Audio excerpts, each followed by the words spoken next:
Ni sahihi, kila nyumba ina sheria zake na kila ofisi ina sheria zake, lakini wewe bosi, director, tabia unayoifanya kwa timu yako, kwa wasaidizi wako ni kitu ambacho hujui unavyoua. Unatengeneza sumu ambayo haipo, yani itakuja kukulipua.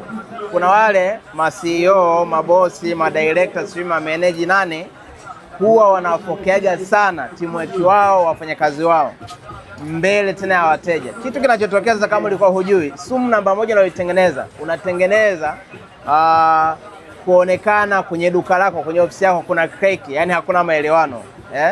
Hiyo moja. Mbili, unamuondolea confidence yule unayempokea mbele za watu. Maana kuna wengine hamwezi kuelekeza, wewe msenge nini, hebu unafanya hivi, wewe mpumbavu nini, huko unafoka huelekezi. Yani unachokifanya unatengeneza shock kwa wale wateja walioko pale. Hao wanatokana kiasi hiki, wanaanza kukuona wewe mnyanyasaji, wanaanza kukuona mbona kama naone hao wanaishi maisha magumu nini.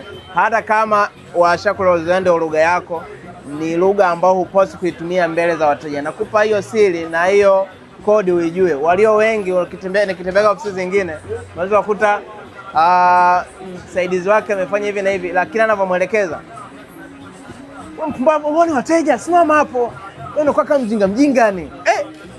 Hata wewe mteja ukiingia pale unaanza hapa kuna vita, mbona hamna utulivu, mbona hamna amani, kitu ambacho kinavuruga. Na kuongezea kitu kingine ambacho kijue, ni kidogo lakini ni kikubwa sana katika plani zako unazofanya. Amani sio nyumbani tu, mpaka ofisini kwako. Unapokuwa na lugha nzuri na wafanya hata wateja wajifili, yes, tuko sehemu yenye amani, yenye upendo, yenye umoja, yenye mshikamano. Kama nyewe kwa nyewe mnagongana kukaruzana mimi mteja likitokea kutokea, sinaweza nikanausa na vibao sindatupiwa na hivi vile vyangu vyenyewe nilivyomletea huyo. Kwa hiyo walio wengi hiyo mnao sana, nyema watajiri, nimeongea na madirector na nini na nini, jirekebisheni bana. Mko vizuri sehemu nyingi, lakini hiyo nayo ni sehemu ambayo inaweza kumkimbiza mtu, inamkinaisha.